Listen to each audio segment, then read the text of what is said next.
I left the depot around midnight, hauling a load of canned goods across the state. The run was supposed to be simple: 12 hours on the interstate, a couple fuel stops, then a delivery just outside of Kansas City. The night was still. My headlights cut across the blacktop, carving out 2 tunnels of pale yellow. I kept my CB on for background noise, though it was mostly static with the occasional trucker checking in.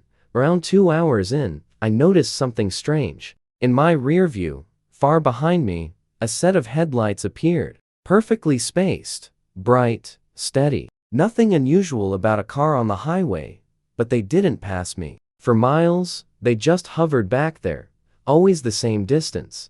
I figured maybe it was another trucker pacing their miles, but when I slowed down a little, the lights slowed too. When I sped up, they matched me.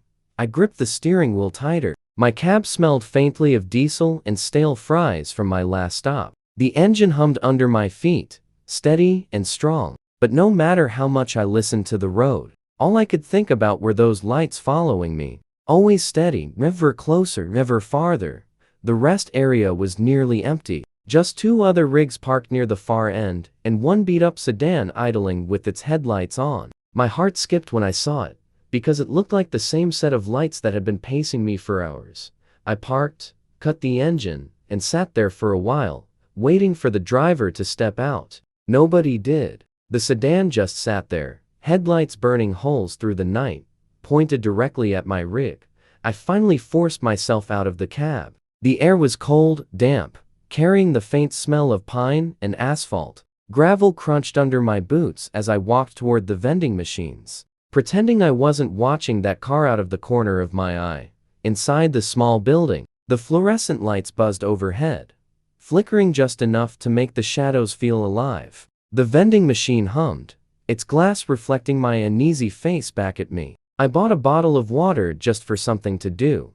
When I came back out, the sedan's headlights were off. The car was still there, but the windows were so dark I couldn't see if anyone sat inside. I swear I felt eyes on me though. The kind of pressure that makes the hairs on your arms stand straight. Back in my cab, I locked the doors, started the engine, and told myself I was being paranoid. But when I pulled back onto the interstate, those headlights came back to life, sliding into my rear view like they'd been waiting for me. The CB crackled, sharp against the silence of the cab. I leaned toward it, expecting the usual chatter, maybe a trucker giving weather updates. Instead, a voice slipped through, low and ragged, like it was fighting through static. "You shouldn't have stopped," it whispered. I froze, my hand hovering over the mic. I hadn't told anyone about pulling off at the rest stop. "Who is this?" I asked. My voice came out steadier than I felt. No answer. Just static, broken now and then by that same whisper. "You shouldn't have stopped." The words repeated, each time a little clearer.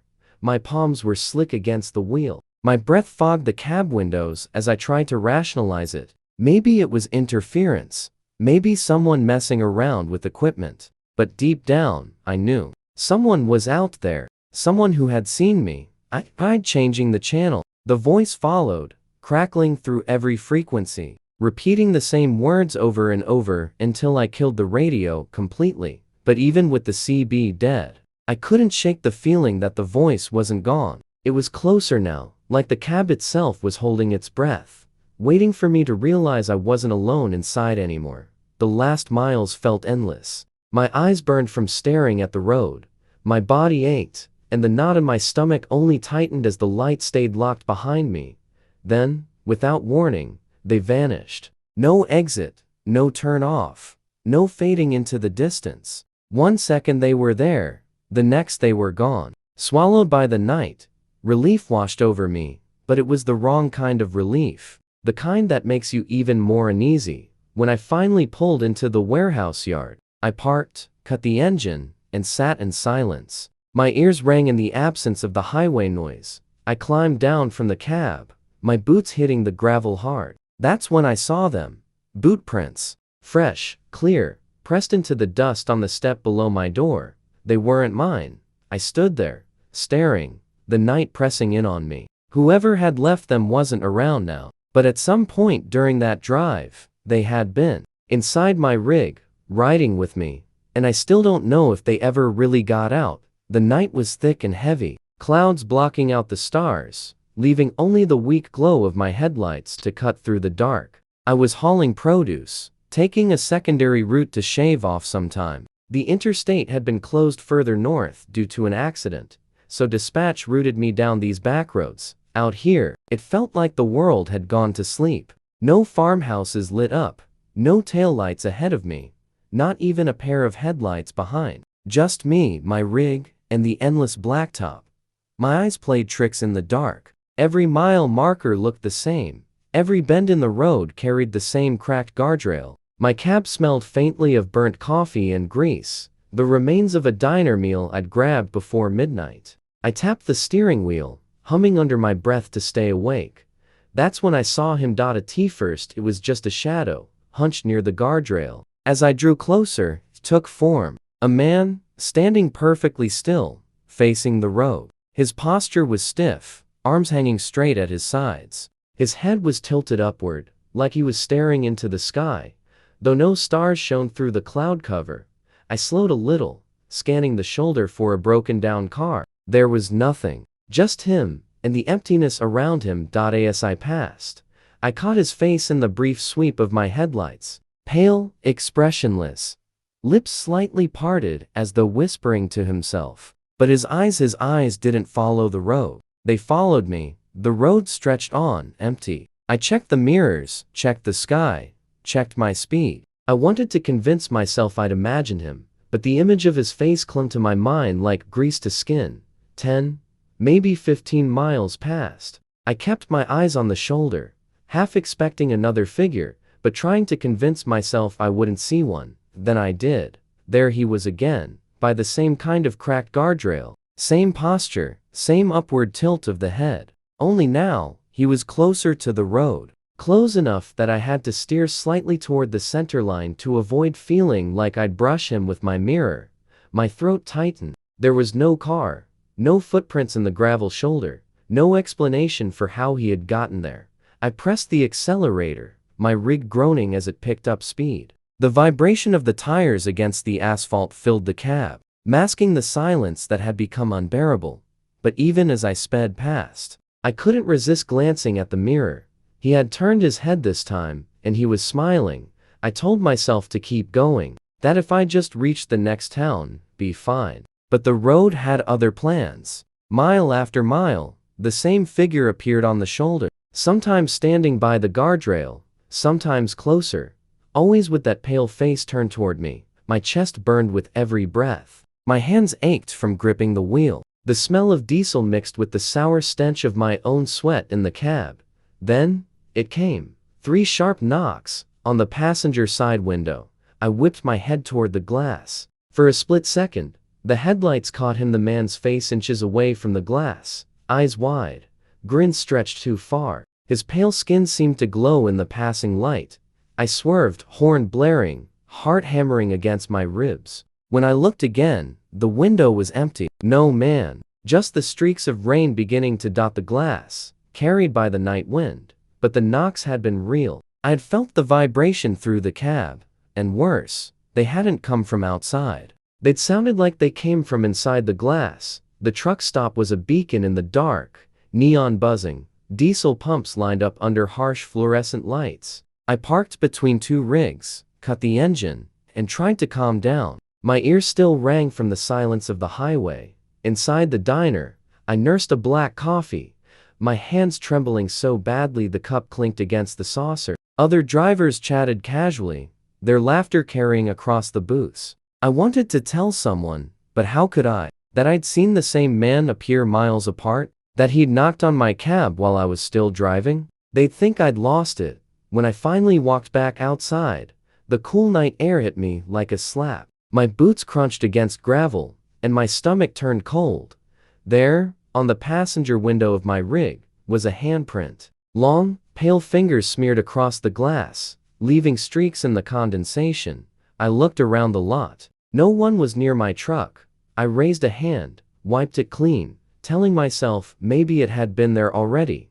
Maybe it was mine. But when I climbed back into the cab, I felt it. The glass was damp, on the inside, and I still don't know if he ever really left the truck. It was just past 1 in the morning. The road had narrowed into sharp bends, tall grass and thick woods pressing close on both sides. My rig hummed steady, tires slapping against patched asphalt.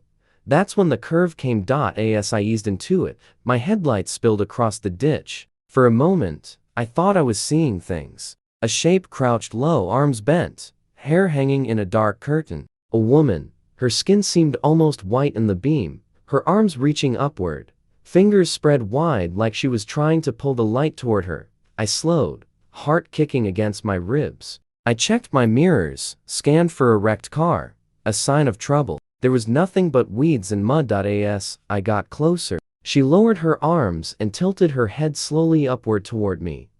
Not like someone asking for help, like someone who had been waiting. I braked hard enough to rattle the load behind me. Gravel popped under the tires as I slowed to a crawl. The woman didn't budge. Her knees were drawn up under her, bare arms resting limply on her thighs. Her hair hung wet or matted. I couldn't tell which. I rolled the passenger window down halfway. Cold air flooded the cab, carrying the smell of damp earth. "You okay out there?" I called. My voice cracked more than I liked. She lifted her head toward me fully. Then I saw her face, pale, slack, lips pressed together. And then it came, a sound, low and steady. Not a scream, not a word, just a long exhale that vibrated in my chest. My skin went cold. I slammed the window shut, pressed the accelerator, and pulled away. The mirror showed her shrinking into the dark, but she never moved, never shifted, just crouched there, watching me leave. I told myself I was done, that whatever was wrong with her wasn't mine to fix. But less than a mile later, around another bend, my headlights caught her again. Same ditch, same posture, same pale face lifted toward me. I jabbed the CB, fingers slick on the dial. "Breaker 19, anyone on this stretch of 32? My voice trembled, static. I tried again, changing channels, calling out. Nothing but crackling air. Then I heard it. That sound. The long, steady exhale, faint at first, woven through the static like background noise. But as I twisted the dial, it grew clearer. She was on the line.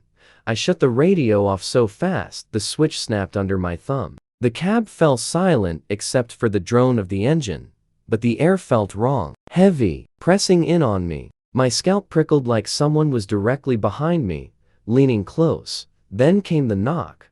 A sharp, deliberate tap against the back wall of the cab, inches from where I sat. I didn't look. Couldn't. My hands locked on the wheel, my foot steady on the pedal, and I drove blind with fear, every muscle screaming not to turn my head. The town was little more than a truck stop, 2 gas pumps, and a diner. The fluorescents flickered overhead, buzzing like FLIs. I parked under the lights, cut the engine, and tried to breathe. The silence outside felt cleaner than the silence inside. Inside the store, the clerk barely looked up. I bought a coffee, hands trembling as I fished for change. The smell of burnt beans grounded me. For a moment, I convinced myself I'd imagined it all. When I stepped back outside, I froze. Across the passenger door of my rig were streaks of mud, long, dragging handprints smudged into the dust. I swallowed hard, climbed in, and slammed the lock. The cab reeked of damp earth, the kind that sticks to your boots after standing in a ditch. I told myself not to look, but eventually, I did. The mud wasn't smeared on the outside of the door. It was streaked along the inside, and I was still 100 miles from my drop. Route 12 isn't a road most people take anymore. The interstate runs parallel a few miles north, quicker and cleaner, but dispatch sent me through here to cut distance. I was running on fumes when the station appeared. A crooked sign with half the letters burned out buzzed faintly, the word "open" stuttering in neon. I eased into the lot. The pumps were old, the kind that still had analog dials. My headlights swept across cracked pavement and weeds sprouting from the edges. The store itself was lit, but dimly. Pale yellow light seeped through the glass, but I couldn't see past my own reflection in the window. I sat there a moment, engine idling, debating. My body ached from hours in the cab. My eyes stung from exhaustion. Finally, I killed the engine and stepped out. The night was too quiet. No crickets, no wind in the fields, nothing. Just the buzz of the sign and the creak of the pump handle when I grabbed it. It smelled faintly of rust and stale gasoline. I should have fueled up fast and left. But I made the mistake of going inside. The bell gave a half-hearted jingle when I pushed the door open. Inside, the air was stale, smelling faintly of bleach and something sour underneath. I paused near the entrance, scanning. The shelves were half-stocked, dust collecting on bags of chips. A humming cooler stood at the back, glass fogged over, and behind the counter, he stood, the attendant, tall, rail-thin, dressed in a faded work shirt. His skin looked sickly pale under the overhead lights. I gave him a nod. Evening, no answer, he just stared at me. His eyes were wide, unblinking, locked on me like he was waiting for something. I cleared my throat, walked toward the cooler. My boots echoed softly against the linoleum every few steps. I glanced back. He hadn't moved. Not a twitch, not a shift of weight, just his eyes following me. I grabbed a bottle of water from the cooler. The door, groaning as I tugged it open. Cold air spilled out, raising goosebumps on my arms. When I turned back toward the counter, I froze. He was closer, not behind the counter anymore, just standing at the end of the aisle. Still staring, still not blinking. I kept my step steady, water bottle sweating in my hand. My throat was dry, heart hammering in my chest. The attendant stayed still at the end of the aisle, head tilted now, eyes wider than before. When I reached the door, I grabbed the handle, pulled hard. It didn't move. I pulled again. Nothing. The frame shuddered, the glass rattling, but the lock held tight. My skin went cold. I turned my head slowly. He hadn't moved, but his mouth was open now. Not speaking, just open. A low wheeze whistled through his throat. I slammed my shoulder against the door, harder this time. Pain shot down my arm. The bell above the frame jingled weakly with each hit, mocking me. Then came a sound that froze me. The cooler door creaked open behind me. I whipped around, breath catching in my throat. The attendant was still there, still watching, but the cooler door was swinging wide. Cold mist spilling into the aisle, and someone else was stepping out. The next thing I remember is the roar of the engine. My rig flying down Route 12. The gas station, shrinking in my mirror. Only, it wasn't shrinking. It was gone. Just empty fields and darkness. I don't remember unlocking the door. Don't remember climbing back into the cab. Don't remember starting the engine. All I remember is the sound of the cooler door, and the mist spilling out across the floor. By the time I reached mile marker 117, I was shaking so badly the wheel slipped in my grip. I muttered to myself, over and over, that I was fine, that I'd fallen asleep at the pump, dreamed it all. Hours later, I pulled into the delivery yard, cut the engine, and opened the cab door. Something rolled out, clattering onto the pavement. The water bottle, the same one I'd grabbed from the cooler. Only now, the label was smeared dark. Bloody fingerprints wrapped around the plastic, tacky against the surface. I stared at it, heart pounding, air frozen in my lungs, and I realized the worst part. I never bought it. I've hauled all kinds of freight over the years: cattle, chemicals, even carnival rides. You name it, I've dragged it. But this run was different from the start. The call came in just after PM. A company I'd never worked for said they had a rush job, cash payment, no questions asked. That should have told me everything I needed to know, but I was short on rent. The pickup point was a warehouse on the edge of town, half the windows boarded, floodlights buzzing against the night sky. Two men waited in the shadows. They didn't talk much, just guided me to back up to the dock. When the trailer hit the dock, the doors opened. They started loading something long, heavy, and wrapped in thick black tarps. Chains clinked as they strapped it down. I tried to ask, "What am I hauling?" They didn't answer, didn't even look me in the eye. Just one of them muttered, "Be at milepost 66 by dawn. Don't stop. Don't look inside." And then they shut the doors. The trailer was heavy, sure, but not in a way I'd ever felt before. Freight usually settles after a few miles. Not this. Every turn, every dip, the weight shifted like something inside was rolling slow, Controlled. A T1 point. I swear I heard it drag. A sound like nails scraping across the inside of the trailer wall.